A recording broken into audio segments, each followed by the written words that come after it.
ఏంటి latest updates ఏంటి? రీసెంట్‌గా మన గచ్చిబౌలిలో ఎకరం 231 కోట్ల రూపాయలకి ఆక్షన్‌లో అమ్ముడుపోయింది. అవునా? సో దీనివల్ల చుట్టుపక్కల ల్యాండ్ రేట్స్ పెరిగే అవకాశం ఉందంటారా? ఒక ల్యాండ్సేనా చుట్టుపక్కల అపార్ట్మెంట్స్ గాని ఇవన్నీ పెరిగే ఛాన్స్ ఉందంటారా? సార్ యాక్చువల్లీ ఈ 231 కోట్ల ఏదైతే ఆక్షన్ ఉందో, దీనివల్ల పక్కమ్మటి కామన్‌గా ఇంపాక్ట్ అవుతది. ప్రైస్ ఇంపాక్ట్ అనేది అవుతది. కాకపోతే వాళ్ళు ఏ పర్పస్‌లో తీసుకున్నారు దాన్ని, ఎప్పుడు దాన్ని బిల్డ్ చేయాలనుకుంటున్నారు. అంటే ఈ 231 కోట్ల రూపాయలు ఇన్వెస్ట్‌మెంట్ పెట్టింది, ఇప్పటికిప్పుడు దాన్ని గెయిన్ చేసుకుందాం అనుకుంటున్నారా? రిటర్న్స్ తీసుకుందాం అనుకుంటున్నారా? లేకపోతే ఎప్పటికాల ప్లాన్ అనేది చాలా ఇంపార్టెంట్. ఇక్కడ బేసిక్‌గా మనం గమనించాల్సింది ఏందంటే, మన హైదరాబాద్‌లో అంత 231 కోట్ల రూపాయల ఇన్వెస్ట్‌మెంట్ అంటే ఆక్షన్‌లోకి రావడానికి ఈ ఎఫ్ఎస్ఐ అంటాం అనమాట. అంటే ఫ్లోర్ స్పేస్ ఇండెక్స్ అని అంటాం దాన్ని. దీనికి లిమిట్ లేదు మన హైదరాబాద్‌లో. లిమిట్ లేకపోవడం వల్ల నీకు ఒక ఎకరంలో ఇన్ని ఫ్లోర్లు కట్టాలి, ఇన్ని అపార్ట్మెంట్లు కట్టాలని ఒక లిమిట్ లేదు. సో దానివల్ల ఏమవుతుందంటే ఇంత ఎక్కువ ప్రైజ్లో ఆక్షన్లోకి వెళ్ళడానికి అవకాశం ఉంటుంది. సో ఈ 231 కోట్ల రూపాయల ఆక్షన్లోకి వచ్చినప్పుడు దీన్ని మేజర్గా వాళ్ళు ఏం చేస్తారు అని అంటే ఫ్యూచర్ ఇన్వెస్ట్మెంట్ కిందనే చూస్తారు మ్యాక్సిమం. దీంట్లో గ్లోబల్ కంపెనీస్ ఎక్కువ. ఈ గ్లోబల్ కంపెనీస్ ఏం చేస్తాయి అని అంటే హై క్లాస్ కన్స్ట్రక్షన్ ఏదైతే ఉంటుందో దానికి ఎక్కువ రెంట్కి తీసుకుంటారు. సో ఇప్పుడు వీళ్ళు కూడా ఎవరైతే 231 కోట్ల రూపాయలతోటి ఆక్షన్లోకి వెళ్ళారో వాళ్ళు చేసేది కూడా అదే. సో గ్లోబల్ కంపెనీస్కి లీజ్కి ఇస్తారు, రెంట్కి ఇస్తారు, లేదా సేల్ చేస్తారు అనమాట. సో హై క్లాస్ కంపెనీస్కి కన్స్ట్రక్షన్ చేసి ఇస్తారు స్పేస్.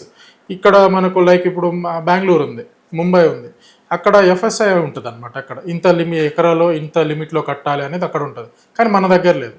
మన దగ్గర లేకపోవడం ఇది అడ్వాంటేజ్. దీనివల్ల పక్కమ్మటి ప్రైజెస్ పెరుగుతాయంటే 100% పెరుగుతాయి. మనం గతంలో ఎకరం 100 కోట్లు అన్నప్పుడే ఇక్కడ ఎకరం 100 కోట్లు అంటేనే దీన్ని చూసి ఎక్కడో షాద్నగర్ దగ్గర కూడా ప్రైజులు పెంచారు. సో ఇప్పుడు ఈ 231 కోట్ల రూపాయల ఏదైతే ఈ ప్రైజ్ ఉందో ఇది ఎంటైర్ హైదరాబాద్ మొత్తం కూడా తిరుగుతుంది. సో ఇది ఇక్కడి వాళ్ళు కొంతమంది అడ్వాంటేజ్ తీసుకుంటే ఇది ఇంకా మిడిల్ క్లాస్ వాళ్ళు ఇంకొక విధంగా అడ్వాంటేజ్ తీసుకోవచ్చు. దీనికి అడ్వాంటేజ్ తీసుకోవాలనుకుంటే ఒకటి ఫీచర్ సిటీ ప్లాన్ చేయొచ్చు. ఎందుకంటే ఫీచర్ సిటీ అనేది మనం ప్రత్యేకంగా ఎందుకు చెప్తామంటే ఇప్పుడు ఇక్కడ ఏదైతే ఒక 20-25 సంవత్సరాలలో ఈ రాయదుర్గం కానివ్వండి, గచ్చిబౌలి, హైటెక్ సిటీ ఈ ప్రాంతం అంతా డెవలప్ అయ్యి 231 కోట్ల రూపాయలకి వెళ్ళిందో ఇదే 15-20 సంవత్సరాలలో మళ్ళీ ఫీచర్ సిటీ వెళ్తుంది. సో కాబట్టి ఇక్కడ ఇన్వెస్టర్ చేసుకునే వాళ్ళు అటు సైడ్ షిఫ్ట్ అయితే బాగుంటుంది. సో మొత్తం మీద అసలు ఇంత మార్కెట్ డౌన్ పొజిషన్లో ఉన్నప్పుడు ఇంత కాస్ట్ పెట్టి ఎలా తీసుకుంటున్నారు వాళ్ళు? అంటే 231 కోట్లు అంటే చిన్న విషయం కాదు. సో మార్కెట్ అని చూస్తేనే చాలా డల్గా ఉంది. ఎలా పాసిబిలిటీ ఇది అనేది అర్థం కావట్లేదు. సో ఇదంతా కూడా ఏంటంటే సార్ ఒక ఇన్వెస్టర్ మైండ్ సెట్ ఎలా ఉంటుందంటే లాంగ్ టర్మ్ థింక్ చేసే వాళ్ళదే ఉంటుంది ఎక్కువ. ఎప్పుడైనా ఒక ఇన్వెస్టర్ థింక్ చేయాల్సింది లాంగ్ టర్మ్ థాట్లోనే థింక్ చేయాలి. సో ఇప్పటికిప్పుడు మనం ఇప్పుడు వీళ్ళు కూడా ఒక 231 కోట్ల రూపాయలు వాళ్ళు కూడా ఇప్పటికిప్పుడు 1 yearలో దీన్ని గెయిన్ చేద్దామంటే రాదు. ఇక్కడ ఇప్పుడు మన హైదరాబాద్లో అంత స్పీడ్గా రాదు. అంటే ఇప్పుడు వాళ్ళు 231 కోట్లు ఒక ఎకరం పెట్టి తీసుకున్నప్పుడు ఎకరంలో వాళ్ళు కంపల్సరీ కన్స్ట్రక్షన్ చేయాలి. లో కాస్ట్ కన్స్ట్రక్షన్ చేస్తే వేరే గ్లోబల్ కంపెనీస్ ఏం రావు, లైక్ జీసీసీలు కానివ్వండి, ఇంకా వేరే డిఫరెంట్ కంపెనీస్ ఏమైనా అక్కడికి వచ్చి లీజ్ తీసుకోవడం చేయరు. ఏ కంపెనీ అయినా సరే అక్కడ ఒక ఆఫీస్ పెడుతుంది అని అంటే first of all blue print చూస్తుంది, నువ్వు వాడిన మెటీరియల్ ఏమిటిదో చూస్తుంది, మెటీరియల్ క్వాలిటీ చూస్తుంది, నిజంగా ఆ మెటీరియల్ ఆ కంపెనీ నుంచి తీసుకున్నారా లేదా కూడా చూస్తుంది. సో నాటే ఈజీ అనమాట. ఒక జీసీసీ కంపెనీ వచ్చి ఇక్కడ మనకు వాళ్ళు ఇక్కడికి వస్తున్నారు అని అంటే ఊరికనే ఏదో ఒక గవర్నమెంట్తో ఎంఓయూ చేసుకొని వచ్చి అక్కడ ఈ అపార్ట్మెంట్కి సంబంధించిన వాళ్ళ బిల్డింగ్ సంబంధించిన వాళ్ళతోటి డిస్కస్ చేసి ఊరికనే రారు. పిన్ టు పిన్ అబ్జర్వ్ చేస్తారు, షాండ్ అబ్జర్వ్ చేస్తారు, సిమెంట్ అబ్జర్వ్ చేస్తారు, బ్రిక్ అబ్జర్వ్ చేస్తారు. పిన్ టు పిన్ నువ్వు ఏ వైర్ వాడావు, అందులో ఎలక్ట్రికల్ వైర్ ఏది వాడావు, ఏ బ్రాండ్ వాడావు, దాని డెన్సిటీ ఎంత, ఇదంతా అన్నీ చెక్ చేసుకుంటారు. చెక్ చేసుకొని ఇది మనకు ఉపయోగపడుతుంది అనుకున్నప్పుడు వాడు ముందుకు వస్తారు. సో అట్లా వీళ్ళు ఏ ధైర్యంతో పెట్టారని అంటే ఇప్పటికిప్పుడు చేసేది కాదు ఇది. సో మనకున్న ఇన్ఫర్మేషన్ ప్రకారం అయితే వీళ్ళు లాంగ్ టర్మే చేస్తున్నారు. ఇదంతా బాగుంది. ఇది ఫస్ట్ నుంచి బిగ్ ప్లేయర్స్ అంతా ఇదే ఫాలో అవుతున్నారు. కానీ ఎందుకు మిడిల్ క్లాస్ పీపుల్ దీన్ని ఐడెంటిఫై చేయలేకపోతున్నారు? అంటే ఒక ప్రాపర్టీ కొన్నప్పుడు ఇదిగో ఈ టైం నుంచి ఈ టైంలో ఇది డెవలప్ అవుతుంది అని ఎందుకు ఐడెంటిఫై చేయలేకపోతున్నారు? లేదా 1-2 సంవత్సరాలకి డెవలప్ అవుతుందిలే అమ్మేసుకుందామని చెప్పి అక్కడే ఆగిపోతున్నారా? అంటే మన వాళ్ళు ఐడెంటిఫై చేస్తారు సార్, చేయరని కాదు. మన వాళ్ళ మైండ్ ఎలాంటిదంటే ఇప్పటికిప్పుడు అయిపోవాలి. ఎస్, అది ఇప్పటికిప్పుడు అయిపోయి ఇప్పుడు మనం జనరల్గా ఇప్పుడు మేము సహజంగా ఇప్పుడు మనం ఇక్కడ ఇదే ఛానల్లో గతంలో చేసిన ఇంటర్వ్యూస్ కానివ్వండి, కొన్ని వచ్చిన అప్డేట్స్ ఎక్స్ప్లెయిన్ చేసేయడం కానీ, కస్టమర్స్ చాలామంది ఏం చేస్తారంటే ఇన్వెస్టర్ కాల్ చేసి నేను ఒక 2 years కోసం ఇన్వెస్ట్మెంట్ చేస్తాను, ఒక 3 years కోసం చేస్తున్నాను, ఈరోజు పెడతాను, ఒక 20 lakhs పెడతాను, ఒక 2 yearsలో నాకు 40 lakhs వస్తుందా. సో ఇలాంటి మైండ్ సెట్ తోటి ఉన్నప్పుడు మీకు రిటర్న్స్ రావు. ఎప్పుడైనా సరే రియల్ ఎస్టేట్లో లాంగ్ టర్మ్ ఇన్వెస్ట్మెంట్ చూస్తేనే మీకు రిటర్న్స్ వస్తాయి. అంతే తప్పితే ఇప్పుడు వీళ్ళు దీన్ని ఎందుకు క్యాచ్ చేసుకోలేకపోతున్నారు అని అంటే, వీళ్ళ మైండ్ సెట్, కార్పొరేట్ వాళ్ళ మైండ్ సెట్ ఎప్పుడైనా సరే లాంగ్ టర్మ్ ఉంటుంది. అవును అవును. నాన్ కార్పొరేట్ వాళ్ళది ఎప్పుడైనా సరే లాంగ్ టర్మ్ ఉండదు. నువ్వు లాంగ్ టర్మ్ థింక్ చేసినప్పుడు నువ్వు కార్పొరేట్ స్థాయిలోకి వెళ్ళిపోగలుగుతావు. నీకు ఆ పేషెన్స్ ఉండాలి, ఆ ధైర్యం ఉండాలి.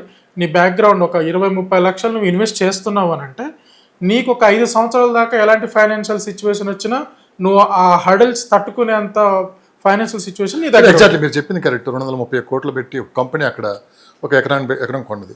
మరి ఇదే సమయంలో ఆ చుట్టుపక్కల 5 kilometers రేడియేషన్లో ల్యాండ్ రేట్లు ఆటోమేటిక్గా పెరుగుతాయి. అవునా కదా? బేసిక్ ఎంత రేట్ ఇక్కడ వచ్చిందంటే పులిని చూసినాక అవతలు పెట్టుకున్నట్టు. అంతే కదా. అంతే. సో మరి అక్కడ కూడా ఎందుకు వీళ్ళు ఫెయిల్యూర్ అవుతున్నారు అంటే, ఒక ప్లేస్ ఇక్కడ కొన్నప్పుడు దాని చుట్టుపక్కల 5 kilometers రేటు పెరుగుతుంది. ఎప్పటికైనా ఇది ఐడెంటిఫై చేశారు కదా ఆల్రెడీ, ఒక 10 years తర్వాత ఇలా ఉంటుంది అని. అంటే ఇక్కడ ప్రైస్ ఎక్కువ కాబట్టి ఒక 5 kilometers పరిధిలో ఎందుకు కొనలేకపోతున్నారు అంటే, ఇక్కడ మేజర్గా ఒక రియల్ ఎస్టేట్ వాళ్ళు చేసే చిన్న మిస్టేక్ కూడా ఏంటంటే సార్, ఇప్పుడు గచ్చిబౌలిలో ఎకరం 231 కోట్లకు ఆక్షన్ నడిచింది. దీన్ని చూసి శంకరపల్లి ఆయన దాన్ని ఇక్కడ, అంటే శంకరపల్లికి ఈ గచ్చిబౌలికి కనెక్టివిటీ దగ్గర, హార్డ్లీ ఒక 20-25 నిమిషాలలో వచ్చేస్తాం. ఆయన ఏం చేస్తాడు, వెంటనే ఇక్కడ దాన్ని చూసి అక్కడ ఎమ్మటే పెంచేస్తాడు. అదొకటి. సెకండ్ వన్, ఈ చుట్టుపక్కలనే ఇప్పుడు మీరు అన్నట్టుగా ఆ చుట్టుపక్కల 5 kilometer రేడియస్ వాళ్ళు కూడా ఇక్కడ ఎకరం 200 కోట్ల చిల్లర వలికే వరకల్లా ఆయన వెంటనే ఆయన కొన్నది ఒక 100 ఎకరం ఒక 50 కోట్లు ఆ రేంజ్ పెట్టి కొంటాడు. దీన్ని చూసి ఆయన ఎమ్మటే 60-70 కోట్ల రూపాయల ప్రైస్ పెడతాడు. అక్కడ యాజ్ ఒక మిడిల్ క్లాస్ ఇన్వెస్టర్గా, హై మిడిల్ క్లాస్ ఇన్వెస్టర్గా కూడా నేను ఈరోజు ఫర్ ఎసెప్టీ ఒక 8,000 పెడదాం అనుకొని చూసుకొని నా ఫైనాన్షియల్ సిచ్యువేషన్ అంతా సెట్ చేసుకునే లోపు ఇక్కడ ఆక్షన్ రావడం, ఈ ఆక్షన్ చూసి వెంటనే ఈరోజే వస్తుంది పేపర్లో, ఈరోజు ఆక్షన్ నడుస్తుంది, ఈవినింగ్ కాలం న్యూస్ వస్తుంది, ఆ న్యూస్ కట్ చేస్తాడు, వెంటనే ఆ న్యూస్ వీడియోని కట్ చేస్తాడు, కస్టమర్కి పంపించేస్తాడు. కస్టమర్కి పంపించి వెంటనే ఏమంటాడంటే, సార్ నెక్స్ట్ వీక్ అమ్మంటే ప్రైస్ పెరుగుతుంది సార్ అంటాడు. ఏ బేస్ మీద నీకు ప్రైస్ పెరుగుతుంది అనేది కూడా చెప్పగలగాలి నువ్వు. సో నీకు ప్రైస్ పెరుగుతుంది, ఎప్పుడు పెరగాలి నీకు? ఈ ఆక్షను జరిగిన ఒక 3 monthsకో 4 monthsకో పెంచుకుంటున్నావు అంటే, అది కూడా ఒక 10%, 15% పెంచుకుంటున్నావు అని అంటే దానికి ఒక వ్యాలిడిటీ ఉంటుంది. ఈయన పెట్టిన ప్రైస్ వేరు, నువ్వు పెట్టిన ప్రైస్ వేరు, ఈయన చూసి వెంటనే ఆయన పెంచేస్తాడు. ఇక్కడ ఇన్వెస్టర్కి కన్ఫ్యూజన్ ఏర్పడుతుంది, ఇన్వెస్టర్కి బడన్ ఏర్పడుతుంది అనమాట. ఇక్కడ మేజర్గా చేసేదంటే ఈ బిల్డర్స్, రియాల్టర్స్ చేసే ఒక ఈ జిమ్మిక్ అనమాట. ఆ ప్రైజ్ని చూసి వీళ్ళు ఈ జిమ్మిక్ ప్రైజులు పెట్టడం వల్ల ఇన్వెస్ట్మెంట్ పెట్టేటోడు పెట్టుకోలేకపోతున్నారు. ఇది మేజర్ ప్రాబ్లం. సో దీనికి ఇన్వెస్టర్ది తప్పు కాదు, రియాల్టర్స్ది తప్పు. నా కాంటాక్ట్ నెంబర్ 9390487807. ఇంకొక మేజర్ విషయం ఏంటంటే, అగ్రికల్చర్ ల్యాండ్స్ చూడట్లేదు మనం. అగ్రికల్చర్ ల్యాండ్స్ కోసం ఎవరు కాల్ చేయొద్దు. మనం క్లియర్ కట్గా నేను అప్రూవ్డ్ ప్రాజెక్ట్స్ ఉంటేనే నేను మీకు రిఫర్ చేస్తాను, ఆ ప్రాజెక్ట్లోనే ఇన్వెస్ట్ చేస్తాను. ఎవరైనా కాంటాక్ట్ అవ్వాలనుకుంటే ఈ వీటి కోసం మాత్రమే కాల్ చేయండి. అగ్రికల్చర్ ల్యాండ్స్ కోసం కాల్ చేయొద్దు, నా టైం వేస్ట్ చేయొద్దు. Thank you so much.